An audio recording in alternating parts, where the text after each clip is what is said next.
So number one, how does laser therapy work? What's the process with the laser? What does it do? Well, laser therapy is basically the easiest way to explain it, I should say, is like photosynthesis, as far as the science behind it. The whole idea is we're just simply giving energy to unhealthy cells to work right. Well, with photosynthesis, the plants grow simply from the sun. And so those light receptors that are in the plants are receiving wavelengths of light from the sun, and they take those photons of energy and turn them into cellular energy and grow and do what plants do every day. We have light receptors just the same as plants do in our bodies. It's very well proven. Um, we tan, we get vitamin D from the sun, so on and so forth. And so it's that same mechanism of action that makes plants grow is what helps us heal our bodies quicker with laser therapy. So, and the best thing about it is it's very safe, it's very fast. All right. Yeah, that sounds really good. Do you think we could at some point get a little demonstration of just how the laser works? Sure, absolutely. Let me turn it on here quick. Photosynthesis, and you said it uses infrared light. Infrared laser light, yes. And so, as far as infrared, just simply means where it's at on the light spectrum. So remember the rainbow, and infrared is um, this laser is set to 980 nanometers on the wavelength light scale there. So you can't see it with your eye, but on a digital camera it will show up. And so I'll show you what it looks like here in a second. There's actually a red light, a red laser, along with this, which is just the aiming beam, so it allows me to see what I'm treating. But the laser that's actually doing the real work is the infrared laser, which will show up on the video, but not right here in front of us. Alrighty. And as we warm the laser up here, what kind of problems would it be used for? What kind of injuries would you treat as a laser therapist? Well, the best part about laser therapy is it will treat almost anything as far as pain goes. The only things that I really can't treat are your eyes and your thyroid. But I use it for sprains or broken bones, for burns, or contusions, like say getting hit with a fastball, right? Something like that. Back pain, neck pain, shoulder injuries, torn rotator cuffs, torn meniscus in your knee, all kinds of things. And so the best part about it is it will help multiple things all at once. So it'll break up scar tissue from an old injury, increase circulation to that area, decrease the inflammation, help stimulate fibroblast production or osteoblast production, which is just fancy words for building blocks of bone tissue or ligament tissue. And it'll do all those things all at the same time, and that's also what makes it so effective and so fast. Wow, that works really well. And just curious, you said it could treat pretty much anything but eyes and the thyroid. What is the difference in tissue? Is there like a specific one that inhibits the use of it? As far as your eyes, laser light isn't good for your eyes, so you don't want to look directly into the laser. It's something where it can harm your eyes if you're looking directly at it. But from the side, it's actually very safe. So right now, we can look at this light on my hand from the side all day long. But what you don't want to do is stick it directly in your eyeball so it's shining straight at you. Remember, a laser light is a straight line as it's emitting its light, where like the light in the room goes all over. So another word for that is it's collimated. And so because it's collimated light, you can look at it from the side all day long. Okay. And as far as things like your thyroid, because your thyroid regulates many, many things in your body, you just have to be careful as far as that you're not treating the thyroid because it can offset things as far as hormones go and those things. Okay, I see. You did mention that the laser has specific wavelengths. Mm-hmm. Infrared is different from the red light. How do you match like a specific injury with a specific wavelength? Well, as far as the laser actually is only one wavelength as far as how it's set up, but there are other lasers that are out there, say for eye surgery or other types of surgical procedures where they use other wavelengths, and different wavelengths of light will do different things, but my laser is only set specifically for 980 nanometers on the infrared scale there, because that's what penetrates your tissue the best, so that it'll get down to deeper areas like your hip or your low back or something like that. So it's designed to go through your skin, not burn your skin. Okay. And so for like a worse injury, you just use like more laser therapy? You use the laser longer? You just use more time. But as far as the wavelength goes, that wouldn't change. That would be constantly the same. Okay. I understand. So I had thought that lasers worked on tissue but not on bone.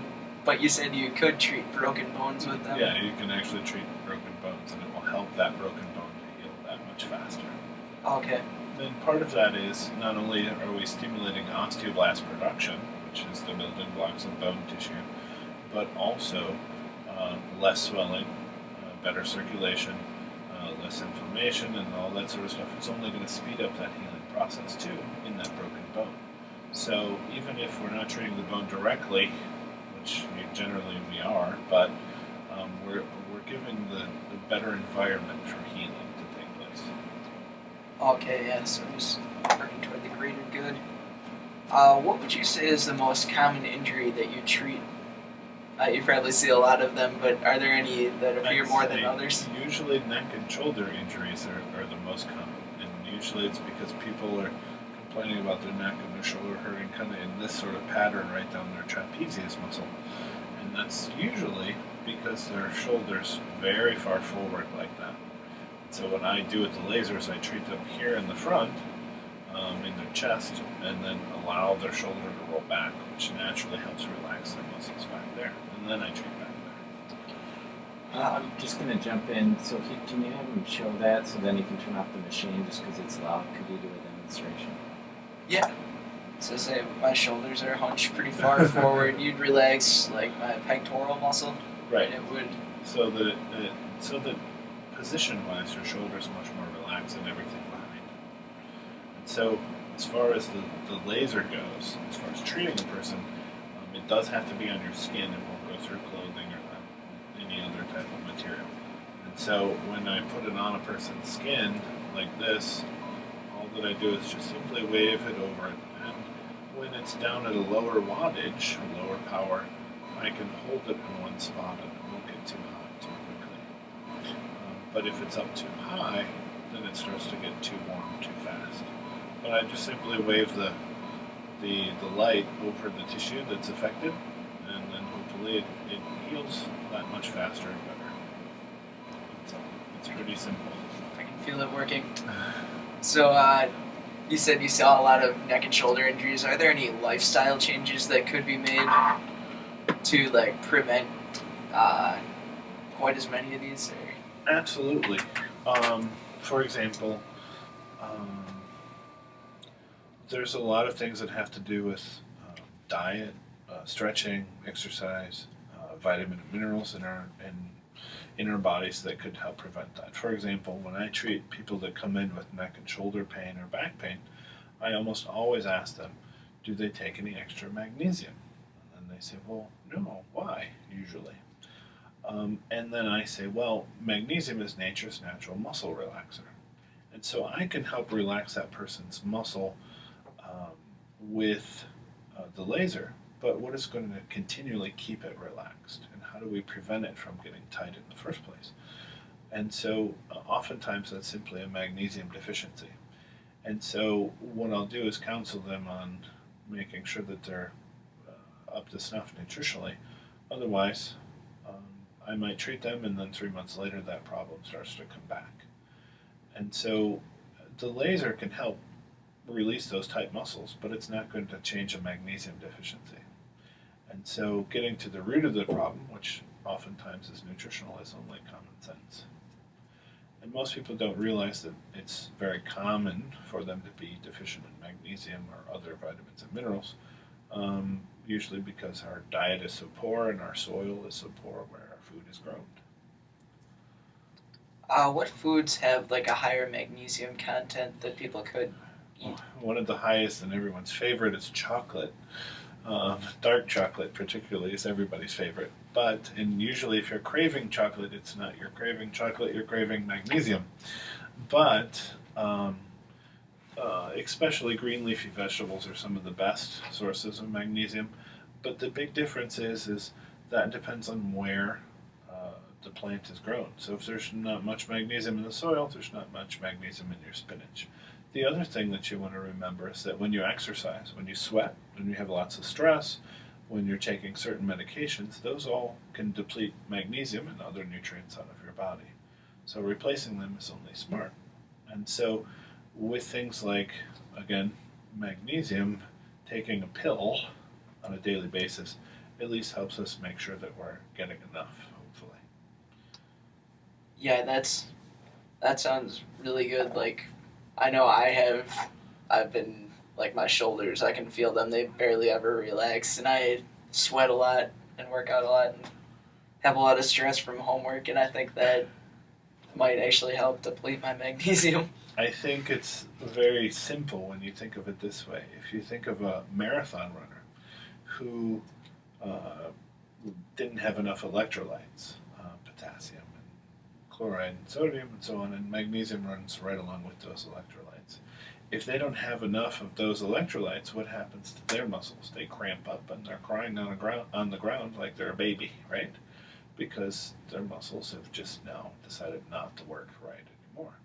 So you can imagine if a person was chronically deficient, but only so much, over a long period of time, how much more tension they might have. Albeit not a cramp, but still a lot of pain and tension. Yeah, that could create a lot of problems in the future. They might depend on more people a lot more. Absolutely. And just jumping back to treating the cells with the photosynthesis, is there anything blocking, like using this laser to treat cancerous cells? Would it help restore Well, those? it hasn't been studied very much as far as for internal organ stuff or cancer or tumors, any number of things. There's a lot of debate on how much that may help. There just hasn't been enough research done on it, and part of the reason for that is one, it's very expensive to do that research, and that usually drugs and surgery make a lot more money. Of course, money jumps back into the system. Yes, it I does was- very quickly. I was just about to ask, like, why don't more physicians use the laser if it works so well? Well, very simply put, is because it's not covered by insurance. And if it's not covered by insurance, usually modern medicine today lives in a box of drug or surgery, and anything outside of that usually doesn't happen. It's not as commonplace. We'll just say that. And so, with something, say, like massage therapy, which has been proven to be effective for thousands of years, you can't get that covered by your insurance. So very often that's just negated as being useful and don't worry about it and not talked about very much. And so laser therapy, because it's newer technology, although it is FDA approved and is very, very safe, it's not talked about or it's not out there because if there's no money in it, it must not be real. And that's usually the sad case across the country. Have you ever considered, like, just talking to an insurance company? Would they ever think of covering this? Sometimes they would, but then they also they're stuck because they need more studies behind it to back it up as far as the validity goes, which there is some, but not a huge amount of research done that would allow them to begin to cover it. The other problem with the laser is it treats multiple problems. And so they may want it to treat wound care or to treat neuropathy, nerve damage, in, say, a diabetic's foot. But if you want to use it to its full extent, as I said, you can treat all kinds of health problems with it. Well, then they want to study in each and every area, which makes it really difficult and very expensive. Too much time and money. Yep, that's the problem.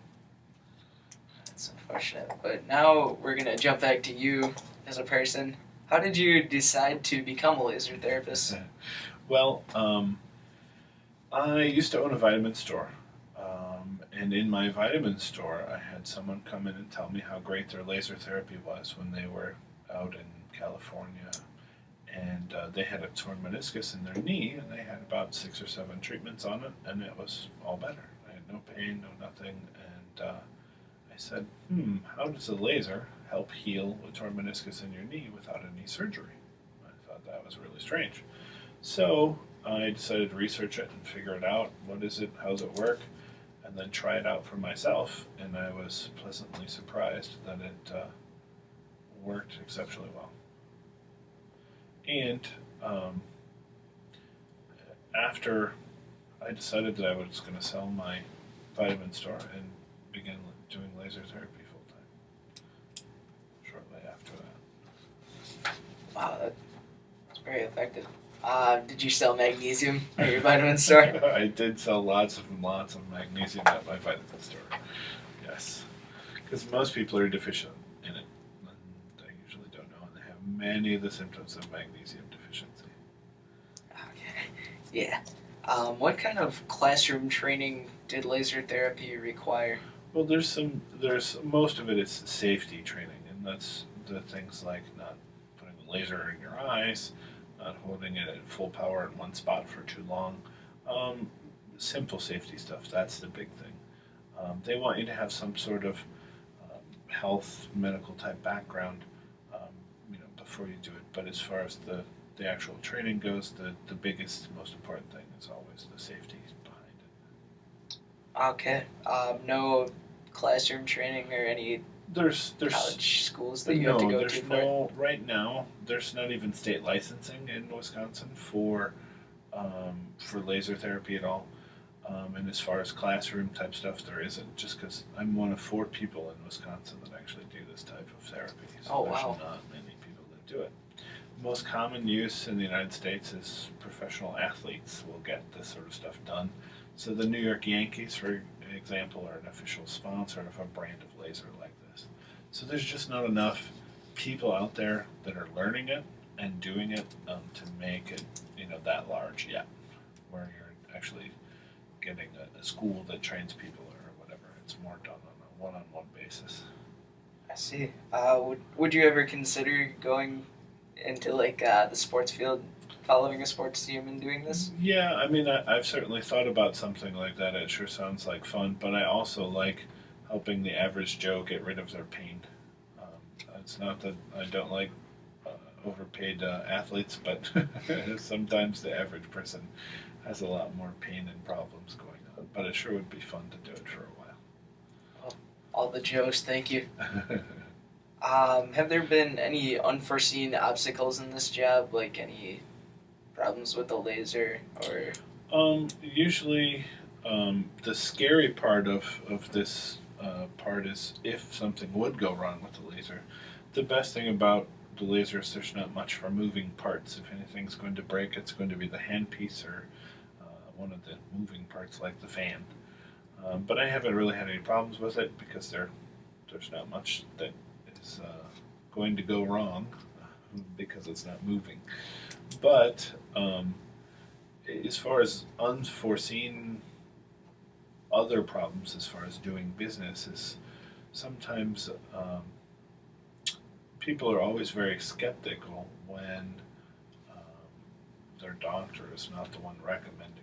Most people usually think that laser therapy is either Star Wars, it can't be real, it's some sort of space age thing, or they think it's surgery. So they get scared because they're thinking it's, that it's going to cut them or burn them or hurt them in some way. And the truth is it's neither. It does kind of feel like Star Wars sometimes, but it's, when you think about all the innovation over the past decades of laser eye surgery and how lasers have been used much more commonly in our daily life or in medicine too. So this is just one more example of how things are changing technologically. I see. And with the laser differences between this and say like an eye surgery laser, it's just differences in wavelength? It's wavelength and then also in power and also how the laser's diffused. So for example, this laser, I can turn it down to where it's a little pinpoint of light, and that would get very hot very quickly, and that can burn through stuff, but we don't want to do that. So what we do is we diffuse that through, there's a glass on the inside of here that will diffuse the beam, which just means it makes it bigger, and so it doesn't get so hot so quickly, but you still get the benefits from it. I see. So other lasers, like surgical lasers, usually are going to be very tiny, and they're going to cut while they do that. So it's different. Many things are different within that laser, not only the wavelengths, but the power and then some. Okay. I'm sure that's pretty satisfying completing an eye surgery, but what is the most satisfying aspect of this job? Well, I think the best thing is I don't have to worry, am I going to hurt anyone? And making people's pain go away is pretty awesome. Well, again, thank you for that. Um, what is one thing that on your path to becoming a laser therapist or during your time as one or training or anything, would you have gone back and done anything different? I think probably as I was setting up my business and those things, I think I would have set up things differently. Just how my business was structured, how things were planned out business-wise. Training-wise, probably not. I think that was having one-on-one training is always much better than a whole classroom, and so those things were very, very beneficial. It's just I think that my changes would be more business-minded rather than training-minded. I see. Yeah. And is there anything that you're really proud of that you did on the way to becoming a laser therapist? Any class that, or like in school that you took that you're like, oh, I'm glad I took that? Well, I think there was things that I was happy that I learned, particularly like when I was in high school. I learned that if I didn't think for myself and work hard for myself, someone else wasn't going to do it for me, and that I have to make sure that when, for example, one thing that I say to people that come in and see me very often is, when your doctor gives you a drug or a medication, you're the one that has to live with the side effects, not the doctor. And so researching and figuring out what those side effects could be or what those problems could be before you take it is very wise, because the doctor may or may not remember that. And so for me, when I was in school and I was learning things in school, I realized that not everything that I was taught was exactly the truth. And so when I learned that, I realized that, wait a second, I better research this, I better figure out this more for myself instead of just simply letting the textbook teach me. Because what I found when I was in high school is that the textbook actually wasn't right. I compared my old, my English literature book. It was this was back when I was in, I think, 11th grade. And we were reading in my American literature book, and I was like, wait a second, let's read this original text. So I got this book from 1950. It was a story on Ralph Waldo Emerson in one of his essays. You've probably heard of him. And so my textbook from my school wasn't quite right. It was changed. It was an excerpt, and I knew that, but it was very different. The periods were put in the middle of sentences, and the whole main idea of the book was totally different. And so when I was in high school, I thought, why am I learning something that's a lie? When the original text, the book, that I had picked up from the library that was from like 1950 and that thick on American literature, I read the original text and it was altogether different. And that was huge for me, because I realized that I have to think for myself and I have to seek out the truth for myself, otherwise I might be getting taught something wrong. So that kind of sparked that, like, maybe you gotta create your own business here. Maybe don't always trust what the doctor says. Well, exactly. I'm not saying that you shouldn't, trust people to those that are in authority over you, like your teacher or your doctor or whatever. I'm just simply saying that at the end of the day, you're the one that has to live with the consequences and the decisions you make. And so if they're telling you something to take this drug or to read this book or whatever, you're the one that ultimately decides whether what they're saying or what they're giving you is the truth or not. And you're the one that has to live with that stuff. And so I learned early on that not everything was is what it should be. And so that helped me broaden my view on what can be helpful medicine wise, what can be helpful in any number of areas of my life. So it's kind of changed my perspective on really seeking out what is true and what isn't. I see. That mindset definitely led up to this, but what accomplishment are you most proud of? Any patients that have stood out to you, like? Well, I think in my laser therapy, time here, I'd say some of the more exciting testimonials and those kind of things that I'm just amazed at how people have improved. Like I think of one woman by the name of Brenda, and Brenda had a car accident over 40 years ago. And in this car accident, she broke her face, she broke her jaw, she broke her neck, she broke her wrist, she broke, ankle, all kinds of problems. Horrible, horrible accident. She had over 13 surgeries on her face. She had 2 titanium rods in her jaw, 2 plastic joints, and then her chin was wired together here at the front. And Brenda was a counselor for quite some time, and then her jaw got so bad that she had to quit because it was so painful just to talk. So then she was put on narcotics, and she was put on disability and all kinds of things, and just could only talk maybe about an hour, maybe 2 hours a day. So you can imagine she was very unhappy. And she came to see me, and in one treatment, she said she could smile for the first time with no pain. And then treatment after treatment, she just continued to improve. And I just saw her a few months ago, and she's like, well, you really don't have to treat my face at all. It feels really good. Do you want to treat my feet instead? Because her feet were giving her a little trouble.